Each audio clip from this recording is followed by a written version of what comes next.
só existem dois tipos de pessoas, né, sobre a face da terra. Nós temos aqueles que seguem a Jesus e aqueles que não seguem a Jesus. Os que estão classificados como que não seguem a Jesus estão inclusos, se você quiser usar essa palavra, os religiosos. Porque a religião nunca vai agradar a Deus. Apenas um relacionamento de intimidade com Deus é que vai agradar a Deus. Você só pode agradar a Deus se você se tornar um filho de Deus através de Jesus Cristo.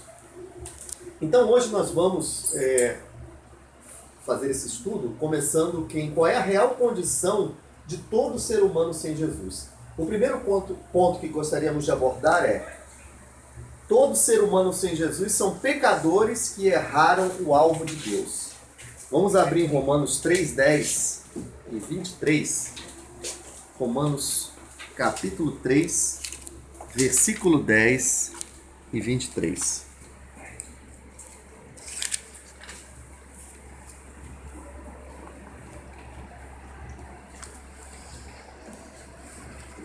Diz assim, Romanos 3, versículo 10. Como está escrito, não há justo, nem um sequer. E no versículo 23, pois todos pecaram e carecem da glória de Deus. Eu já havia conversado anteriormente, né, que a palavra justo na Bíblia em português, ela sofre uma terrível defasagem em relação à versão em inglês e em relação ao significado original no grego. Eu já falei com vocês anteriormente que a palavra justiça em inglês, o justo, né, a justiça na nossa Bíblia, ela pode ser dividida em dois tipos de justiça, de acordo com a língua inglesa. Temos a justice e a righteousness. Quando nós lemos esse texto, não há justo nenhum sequer, a Bíblia inglesa fala righteous, que significa aquela pessoa, que vem do grego dikaios, que condicionou a sua vida não ao seu padrão, mas ao padrão de Deus. Isso foi extraído da Bíblia de Estudos Bíblicos, que vai direto ao original grego e hebraico. Então, todo ser humano sem Jesus são pecadores que erraram o alvo de Deus. O alvo, o que significa? O objetivo de Deus, né? Porque aqui está escrito, não há justo nenhum sequer. E o versículo 23 já li também, que é todos pecarem e carecem da glória de Deus. E também todo ser humano sem Jesus é devedor numa dívida moral para com Deus e com o seu próximo. Vamos abrir Mateus 6, versículo 12.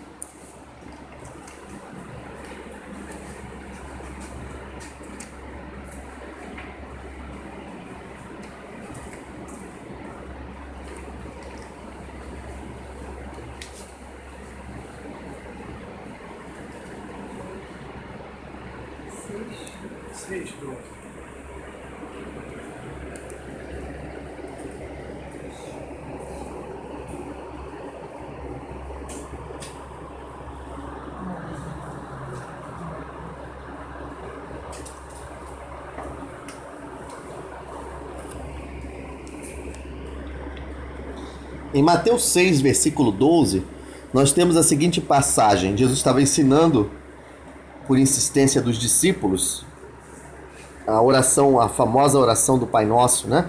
Que foi transformada, infelizmente, numa oração religiosa e colocada como rito religioso em várias religiões, como apenas repetitiva e sem sentido nenhum. Mas o que Jesus queria ensinar não era uma oração repetitiva, era um verdadeiro relacionamento com Deus. E diz assim: perdoa-nos as nossas dívidas, assim como nós temos perdoado aos nossos devedores.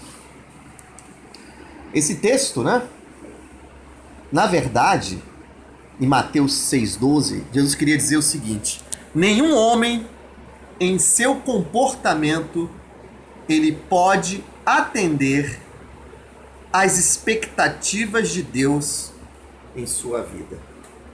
Não importa o maior bem que você possa fazer a outro ser humano, você sempre vai ficar numa situação inferior para atender às expectativas de Deus. Todo homem sem Deus, ele é devedor moral para com Deus e para com o próximo. Não há como retribuir a Deus. A única forma que você pode retribuir plenamente a Deus é deixando que Jesus seja o Senhor da sua vida. Vamos abrir também em Romanos 13, de 8 a 10. Também sobre esse mesmo item, né? Romanos 13, de 8 a 10. A ninguém fiqueis devendo coisa alguma, exceto o amor com que vos ameis uns aos outros, pois quem ama o próximo tem cumprido a lei. Quem ama o próximo tem cumprido a lei. Então nós vemos que nós somos devedores morais, não só para com Deus, mas para com o próximo. Outra condição do ser humano sem Jesus é que o ser humano sem Jesus está perdido. Vamos abrir em Efésios 2, 1 e 2. Efésios, logo depois do livro de Gálatas. Efésios 2, 1 e 2. Ao que nós temos? Ele vos deu vida, estando vós mortos nos vossos delitos e pecados, nos quais andaste outrora, antigamente, segundo o curso deste mundo, segundo o príncipe da potestade do ar, Satanás, do espírito que agora, nesse exato momento, atua nos filhos da desobediência.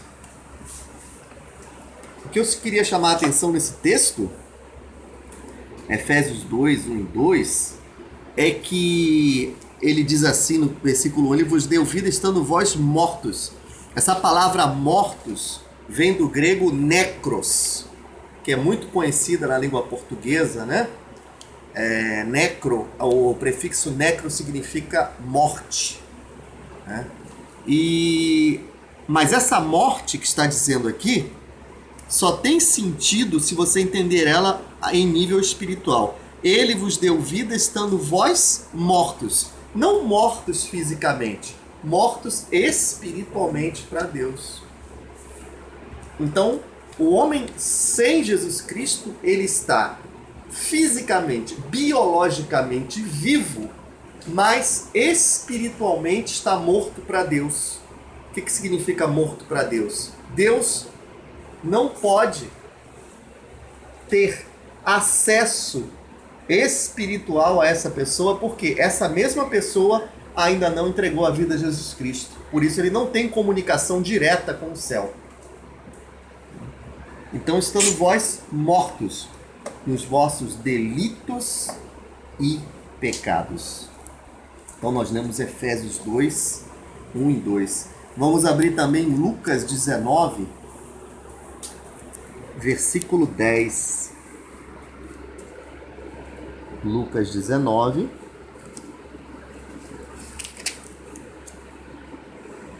Só para explicar para vocês, esse versículo 10, ele está dentro do contexto da visita de Jesus a um homem chamado Zaqueu, que era considerado a escória da sociedade judaica. Por quê? Ele era chefe dos cobradores de impostos, ou tinha um cargo alto, e era odiado pela sociedade judaica, porque eles cobravam impostos que extorquiam as pessoas de forma agressiva, né? É por isso que Zaqueu era condenado, mas Jesus não deu atenção a isso. Ele viu o querer mudar de Zaqueu. Zaqueu queria mudar de vida, ele não queria continuar nessa mesma vida, né? Então ele procurou Jesus. Então, Lucas 19, versículo 10 diz assim: porque depois que Zaqueu decidiu dar aos pobres a metade dos bens dele, e se alguém ele tinha enganado, ele restituiria 4 vezes mais. Jesus falou: hoje houve, versículo 9, salvação nessa casa, pois que também este é filho de Abraão.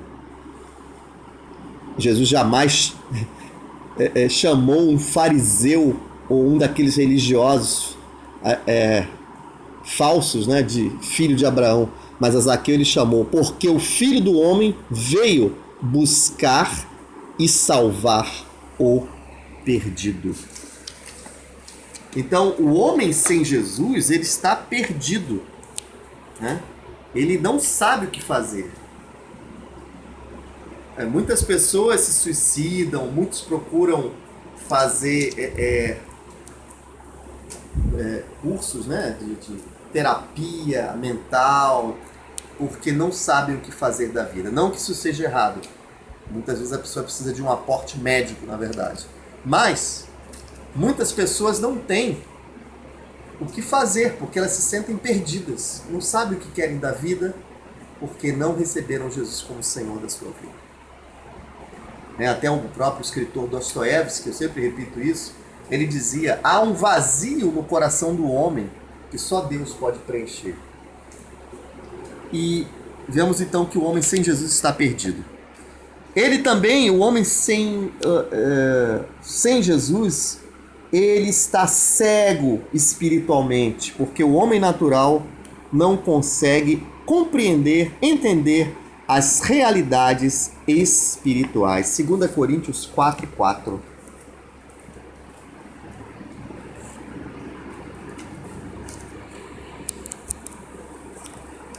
Diz assim, 2 Coríntios 4:4. Vamos ler a partir do verso 3. Mas, se o nosso evangelho ainda está encoberto, é para os que se perdem que está encoberto, nos quais o Deus desse século cegou o entendimento dos incrédulos, para que não lhes resplandeça a luz do evangelho da glória de Cristo, o qual é a imagem de Deus. Na verdade, quando você lê entendimento, no versículo 4, o original significa a mente das pessoas, né? O que acontece? Quem é o Deus desse século? De acordo com o versículo 4, está escrito aqui: Deus desse século é o próprio Satanás, o inimigo de Deus e de todo aquele que segue a Jesus Cristo. Inimigo do ser humano. Ele cegou a mente dos incrédulos, são aqueles que não creem em Jesus Cristo, para que a luz de Cristo não resplandeça na vida deles. Quando a Bíblia se refere a homem natural, né?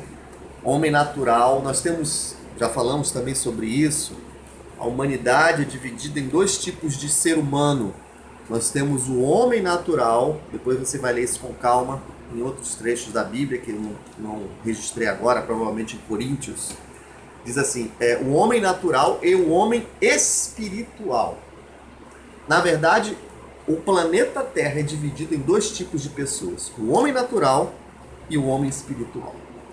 O homem natural vem do grego psúticos, significa homem almático.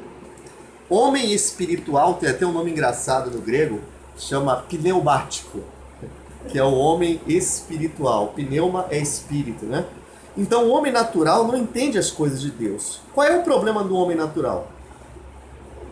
Ele tem espírito, alma e corpo, exatamente igual ao homem espiritual, espírito, alma e corpo.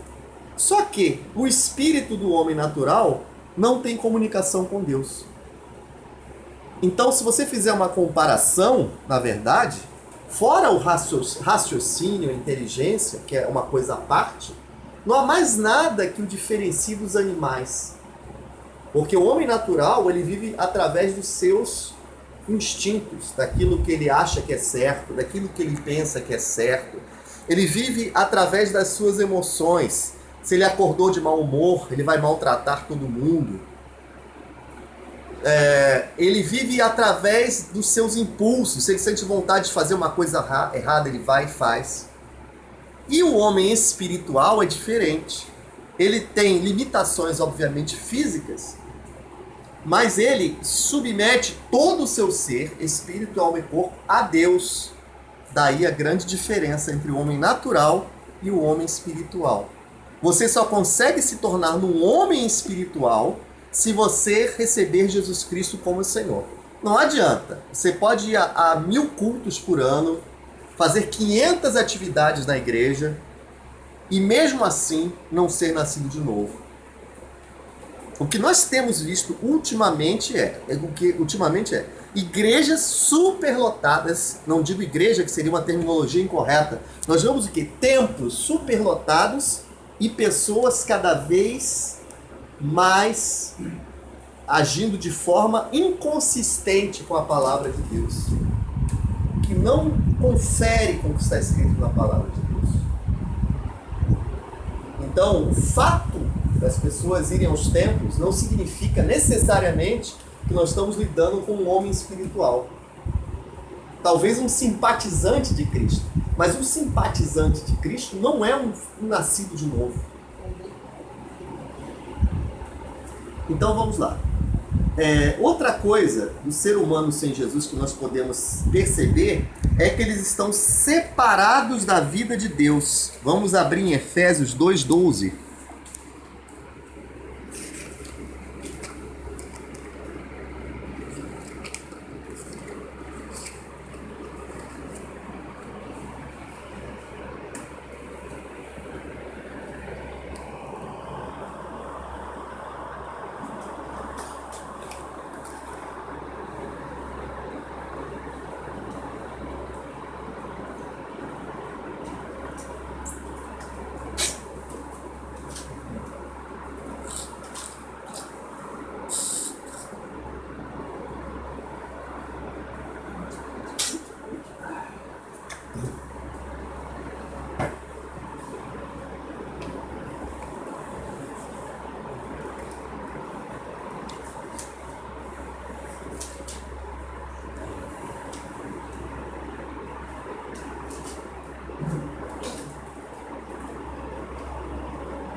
Efésios 2:12 diz assim: naquele tempo, estáveis sem Cristo, separados da comunidade de Israel e estranhos às alianças da promessa, não tendo esperança e sem Deus no mundo. Estava contando a história antes de nós recebermos a Jesus Cristo.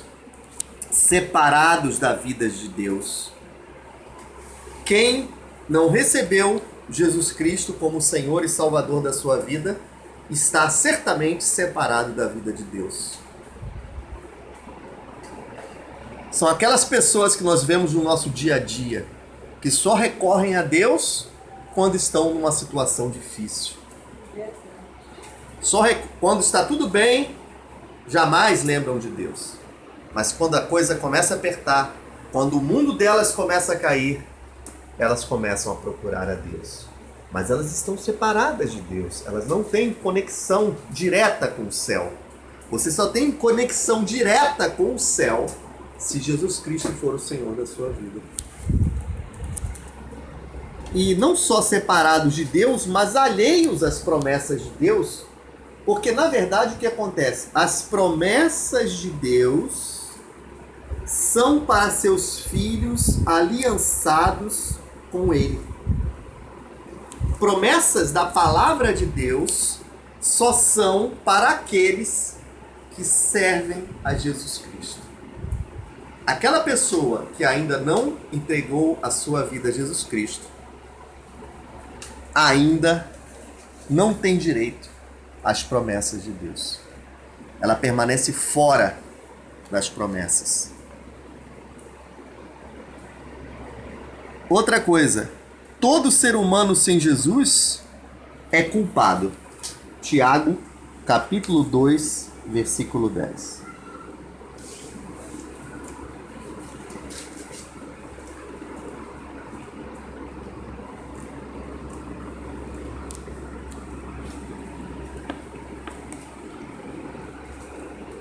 Tiago, capítulo 2,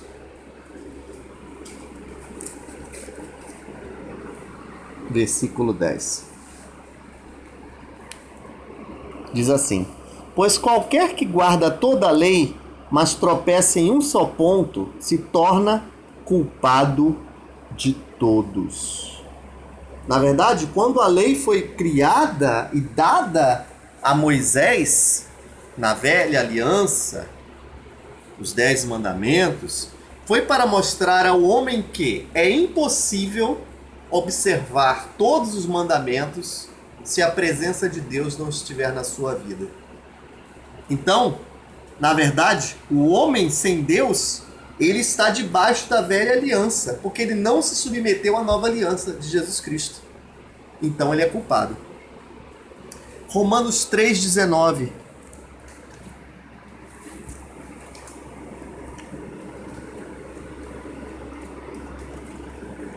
Atos, Romanos 3, versículo 19, diz assim: ora, sabemos que tudo o que a lei diz aos que vivem na lei, o diz, para que se cale toda a boca e todo mundo seja culpável perante Deus. Então o que a lei diz é para que todos se tornem culpados diante de Deus. Ou, na outra tradução, que eu considero ainda melhor, na verdade, o que tem ocorrido atualmente? A maioria do povo de Deus no Brasil tem se utilizado de uma tradução que é a versão de Almeida atualizada. Só que essa tradução, vocês podem continuar a usar a tradução de Almeida, não há problema algum. Mas o que ocorre? Essa tradução, ultimamente, ela foi atualizada. Quer dizer, atualizaram a versão atualizada. Criaram a versão Almeida, século XXI, que dá uma tradução mais real às nossas necessidades atuais do século XXI. Então diz assim na versão Almeida 21: e todo mundo fique sujeito ao julgamento de Deus. Tá?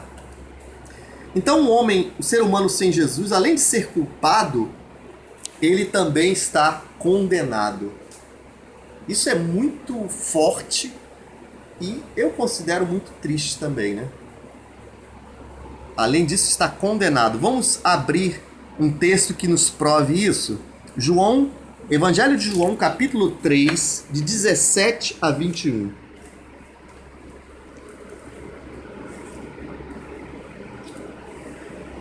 Porquanto Deus enviou o seu Filho ao mundo, não para que julgasse o mundo, mas para que o mundo fosse salvo por ele. Mundo aqui é planeta, pessoas. Quem nele crê, quem crê em quem? Jesus Cristo, não é julgado. O que não crê, já está julgado, porquanto não crê no nome do unigênito Filho de Deus. O julgamento é este, que a luz veio ao mundo e os homens amaram mais as trevas do que a luz, porque as suas obras eram más.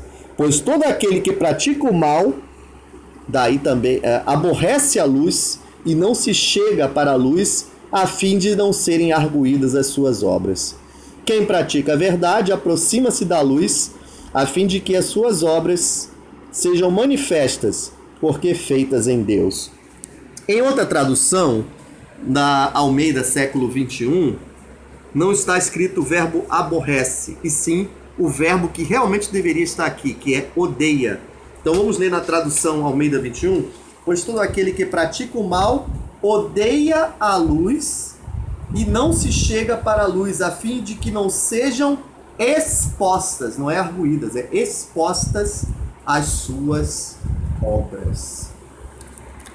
Meus amigos, já está determinado, de acordo com a Bíblia. Eu sei que é muito duro de ouvir isso, principalmente se você ainda não segue Jesus.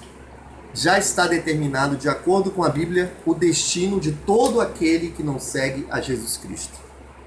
A Bíblia fala que não é julgado porquanto, aqui fala que julgasse o mundo para que o mundo fosse salvo por ele, mas aqui diz que os homens amaram mais as trevas do que a luz. E aqui fala no verso 18, quem nele crê não é julgado. O que não crê já está julgado. Se você ainda não crê em Jesus, eu tenho uma má notícia para te dar. Você já está condenado. Mas, se você crê em Jesus Cristo, você não está condenado. Essa é a verdade. E nós temos que entender de uma forma completa, de uma forma total, que quando a Bíblia fala crer em Jesus, não significa só identificação intelectual. Crer em Jesus significa obedecer a palavra de Deus.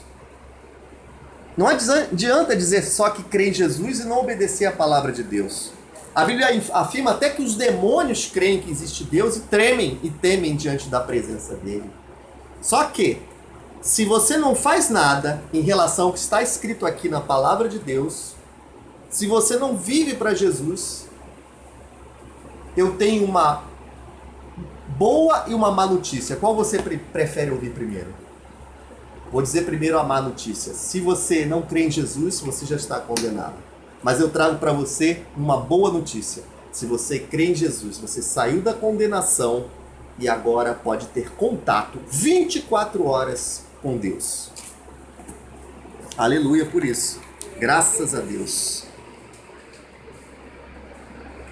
Muito bem, vamos dar continuidade então. Então todo ser humano sem Jesus está condenado. Outra coisa, todo ser humano sem Jesus é prisioneiro da lei do pecado e da morte. É uma verdadeira escravidão interior.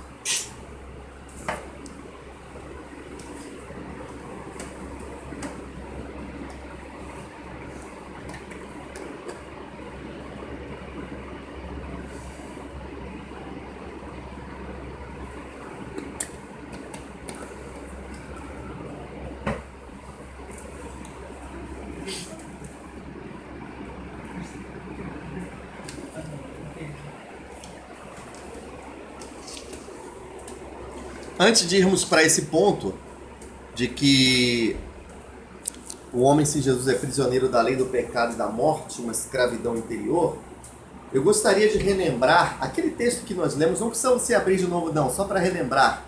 Quando Jesus falou, perdoa as nossas dívidas,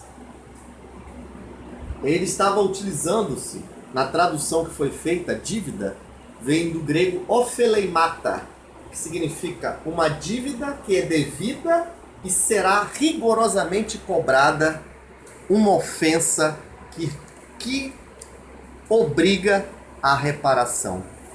Então, perdoa as nossas dívidas significa isso, uma dívida que será cobrada e uma ofensa que obriga à reparação. E quando você vem a Jesus, essas ofensas, essas dívidas, elas são perdoadas em nome de Jesus. Então, voltando ao ponto inicial, esse é o ponto que eu havia falado, todo homem sem Jesus é prisioneiro da lei do pecado e da morte, uma escravidão interior. Vamos abrir Romanos capítulo 7, versículo 23.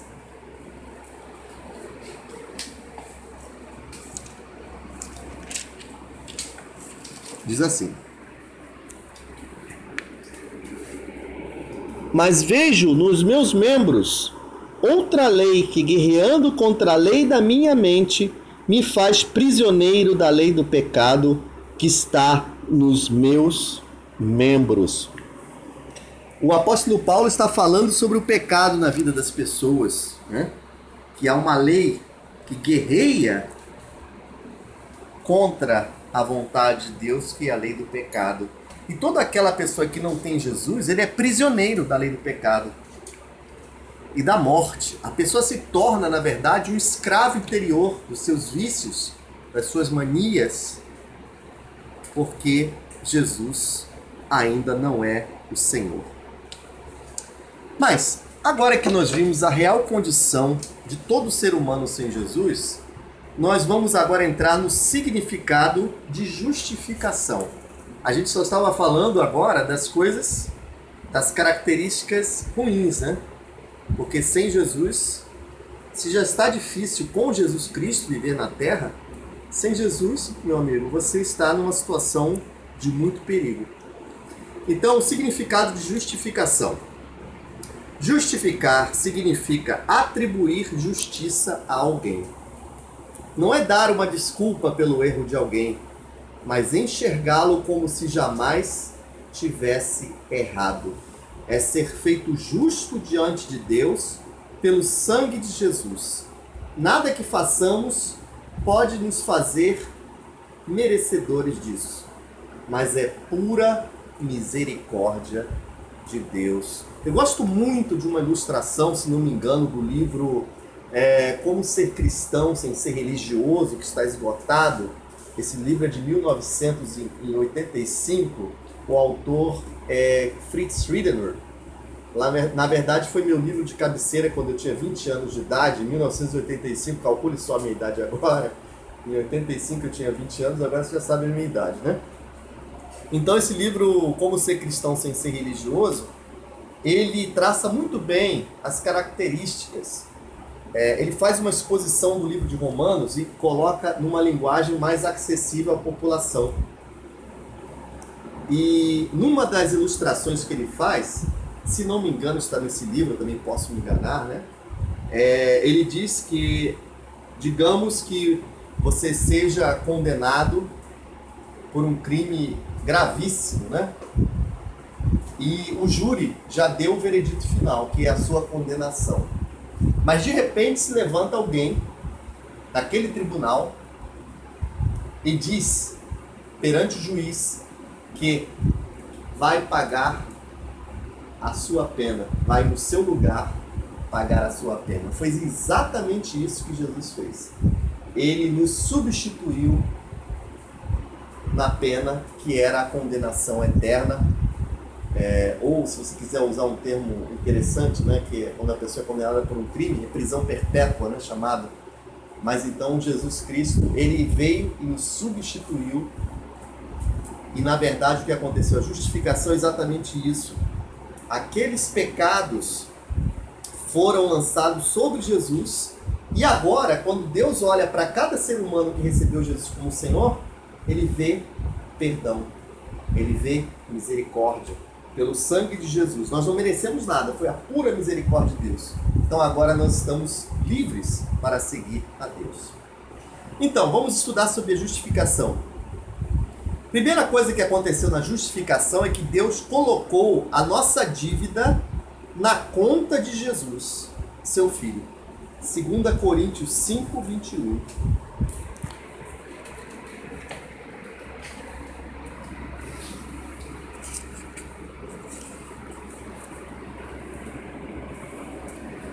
Diz assim, 2 Coríntios 5, 21, aquele que não conheceu o pecado, ele o fez pecado por nós, para que nele fôssemos feitos justiça de Deus. Inclusive, aquele que não conheceu o pecado, vem do original grego, e significa aquele que não sabia por experiência o pecado, o conheceu através de nós. Então, toda essa dívida que era contra as nossas vidas, que era o pecado, ela foi lançada totalmente sobre as costas de Jesus. Toda ela. E hoje, século 21, agosto de 2015, nós podemos dizer claramente que todo homem é indesculpável diante de Deus. Todo aquele que não recebe a Jesus como Senhor está vivendo em rebeldia. Porque essa dívida foi lançada totalmente sobre Jesus. Então, todo ser humano agora não tem mais nenhuma desculpa, nem justificativa para não viver para Deus. Todos são indesculpáveis. Por quê? Ele morreu na cruz e foi ressuscitado por Deus. E se ele está vivo neste momento, você tem vivido para Deus? Você tem colocado a sua vida de acordo com os princípios da palavra de Deus? Eu não falo ter uma religião. Não tem uma religião, porque seria a pior praga que você traria para a sua vida. Tem sim um relacionamento com Deus. Além disso, a justificação significa que Deus atribui a justiça de seu Filho a todos que nele creem. Romanos 4, de 4 a 5. Romanos 4.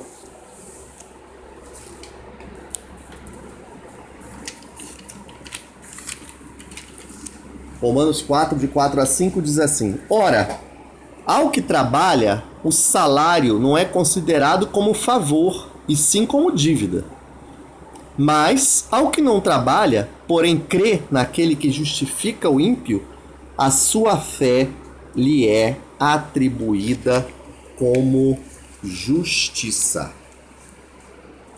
Então, Romanos 4, de 4 a 5, informa que Jesus já pagou toda a nossa dívida, e nele nós somos realmente livres. Ser justificado é ser também declarado justo diante de Deus. Vamos abrir em Romanos 5, versículo 1 e 19. Diz assim: Justificados, pois, mediante a fé, temos paz com Deus por meio de nosso Senhor Jesus Cristo. Esse é Romanos 5:1 e vamos ler o 19 também. Porque como pela desobediência de um só homem muitos se tornaram pecadores, assim também por meio da obediência de um só muitos se tornarão justos. Vamos explicar primeiramente o versículo 1 de Romanos 5, que diz assim: Justificados, pois, mediante a fé, temos paz com Deus por meio de nosso Senhor Jesus Cristo. Você só é tornado justo diante de Deus, isto é, numa posição correta diante de Deus, através de Jesus Cristo. E aqui ainda diz, mediante a fé, temos paz com Deus por meio de nosso Senhor Jesus Cristo. Você só tem paz com Deus se você recebeu Jesus como Salvador e Senhor da sua vida. Se você ainda não fez isso, você não tem paz com Deus. Você está se rebelando contra a vontade de Deus. Aí talvez você me diga: mas eu pago meus impostos, sou honesto, nunca fiz mal a ninguém, não consigo nem matar um inseto. Mesmo assim, você está em rebeldia contra Deus. Por melhor que seja a sua natureza, se você não recebeu Jesus, você está em rebeldia contra Deus. Repito, não falo de ter uma religião, porque o que eu tenho conhecido ultimamente é a pior espécie de pessoa são os religiosos. Porque eles se acham donos da verdade, mas maltratam os outros, caluniam os outros, falam com voz mansa, mas estão traindo a pessoa, carregam uma biblinha debaixo do braço, mas são falsos. Essas pessoas serão uma surpresa no dia em Jesus Cristo voltar, porque elas se acham donas da verdade. Jesus levou quase que um capítulo ou 2 capítulos inteiros do Novo Testamento, dos Evangelhos, só falando contra os religiosos. E quem sou eu para não falar também mal dos religiosos, né? Já que a Bíblia me dá essa autoridade. Em Romanos 5,19, vamos explicar. Porque como pela desobediência de um só homem, muitos se tornaram pecadores, assim também por meio da obediência de um só, muitos se tornarão justos. É a primeira pessoa que ele se refere, a desobediência de um só homem, está se referindo a Adão, né? Que se rebelou contra a vontade de Deus e quis viver a sua vida por si mesmo. E a obediência de um só homem fala de Jesus Cristo. Deixa eu ver o horário, tem 1 minuto ainda. Vamos abrir Tiago 5, versículo 16.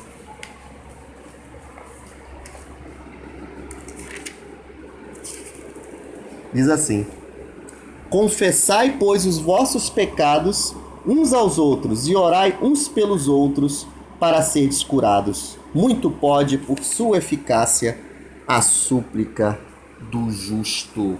Aqui se refere ao justo de novo. Novamente nós vemos justo. Provavelmente na versão em inglês deve estar a palavra righteous, que é aquele que foi tornado justo através de seguir a Jesus Cristo, correto diante de Deus. E finalmente o último texto de hoje, vamos ler Salmo 33, versículo 1.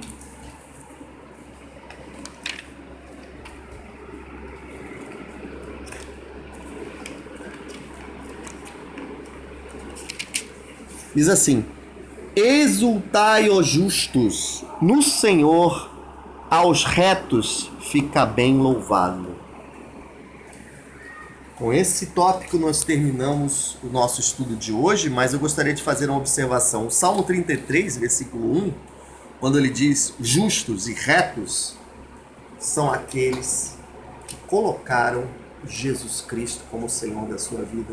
Você quer colocar Jesus como Senhor e também se tornar justo, ser justificado através de Jesus Cristo? Se tornar reto diante de Deus? Eis aqui a oportunidade para a sua vida. Vamos orar para terminar em nome de Jesus. Pai Celestial, muito obrigado por essa noite. Nós te agradecemos por esse estudo bíblico, pela tua palavra que foi ministrada, meu Pai. Que cada uma dessas pessoas que está ouvindo possa se tornar um verdadeiro filho de Deus, em nome de Jesus. Amém para todos e até a próxima semana, em nome de Jesus.